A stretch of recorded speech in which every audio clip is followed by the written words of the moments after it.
आज या ठिकाणी मुरगाव बदलापूर नगरपालिकेची गटनेता म्हणून मला पक्षाची जबाबदारी दिलेली आहे आणि आमची गटनोंदणी देखील या ठिकाणी कलेक्टर ऑफिसला झाली आहे. अधिकृत अशा प्रकारचं पत्र देखील माझ्या नावाचं आलेलं आहे. सर्वप्रथम मी आमचे भारतीय जनता पार्टीचे सर्व वरिष्ठ नेते, आमचे मार्गदर्शक आमदार सन्माननीय किशनराव कटोरे साहेब आणि नगरपालिकेत आमच्याबरोबर निवडून आलेले सर्वच माझे सहकारी, तुमच्या भारतीय जनता पार्टीचे त्याचप्रमाणे राष्ट्रवादी काँग्रेस पक्षाचे, या सर्वांना मी मनापासून धन्यवाद देतो की त्या सर्वांनी माझ्या नावाला होकार दिला आणि मी या ठिकाणी गटनेता म्हणून नियुक्त झाला. हे पद खूप मोठ्या जबाबदारीचं आहे याची मला जाणीव आहे. कारण प्रत्येक नगरसेवकांना व्हीप बजावणे, शिस्त पालन करणे, नगर परिषदेमध्ये पक्षाची भूमिका पाळणे, यामध्ये या पदाचं खूप सारं महत्व आहे. आणि निश्चितच बदलापूरकर जनतेने आमचा जो नगराध्यक्ष या ठिकाणी निवडून दिलेला आहे, आमच्या रुचिताताई घोरपडे, त्याचप्रमाणे आम्हाला जी काही सत्ता दिली आहे, या पदाचा उपयोग बदलापूर शहराच्या सर्वांगीण विकासासाठी मी निश्चितच करेन आणि प्रामाणिकपणे प्रयत्न करेन अशी बदलापूरकरांना खात्री देतो.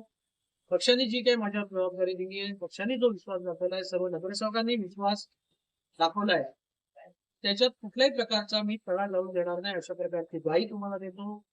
परत एकदा ज्यांनी मला या मुरगाव बदलापूर नगर परिषदेमध्ये सत्ताधारी पक्षाचा गटनेता म्हणून बनण्यासाठी संधी दिली, त्या सर्वांच्या प्रती मी आभार व्यक्त करतो. बरं, आम्ही ज्या वेळेला नगर परिषदेच्या निवडणुकीला सामोरे गेलो त्यावेळेला आम्ही एकमेव घोषणा केली की विकास आणि फक्त विकास. त्यामुळे बदलापूर शहराचा सर्वतोपरी विकास आम्हाला करायचा आहे. आमचे सर्व नेते, तुमच्या नगराध्यक्षा जेव्हा मुख्यमंत्री देवेंद्र फडणवीस साहेबांना भेटले, त्यांनी देखील परत एकदा निवडून आल्यानंतर परत एकदा आम्हाला सर्वांना आश्वासित दिले की आम्ही सर्व बदलापूरचे मोठे मोठे प्रोजेक्ट तुम्ही घेऊन या. बदलापूर शहर आम्हाला खूप अगदी परिपूर्ण असं करायचं आणि जे मोठे तुम्ही प्रकल्प बदलापूर शहरासाठी आणणार, कारण खूप ग्रोईंग सिटी आपली, खूप सिटी वाढते, चारही बाजूने तिचा विकास होतोय, अनेक नवीन कुटुंब राहायला येतात.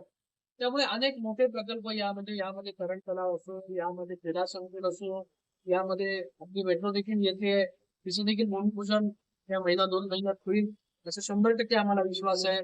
त्यानंतर आमचे दोन्ही विधानकुल असो, आमदार कथोरे साहेबांच्या मनातला सॅटिस प्रकल्प असो, हे सगळे प्रकल्प जे आहेत ते आमचे स्थानिक आमदार कथोरे साहेब आणि आणखी जे काही देवेंद्र फडणवीस साहेबांचं सरकार आहे, या सरकारच्या माध्यमातून आम्ही 100% पूर्ण करू आणि बदलापूरच्या जनतेला या 5 वर्षामध्ये बदलापूरचा कायापालट करून दाखवू अशा प्रकारचा मला विश्वास. निश्चितच या बाबतीत योग्य तो मार्ग काढला जाईल. काही स्थानिकांचे प्रश्न असतील ते देखील प्रश्न मार्गी लावून निश्चित यामध्ये सुवर्ण मध्ये साधून चांगल्या प्रकारचा तोडगा यामध्ये काढला जाईल. परंतु बदलापूरचा जो काही डम्पिंग ग्राउंड आहे, ते बदलापूरच्या डम्पिंग ग्राउंड मध्ये इतर शहरातील कचरा शक्यतो येऊ नये अशा प्रकारची आमची भूमिका आहे आणि निश्चितच आम्ही त्या बाबतीत प्रयत्न करू.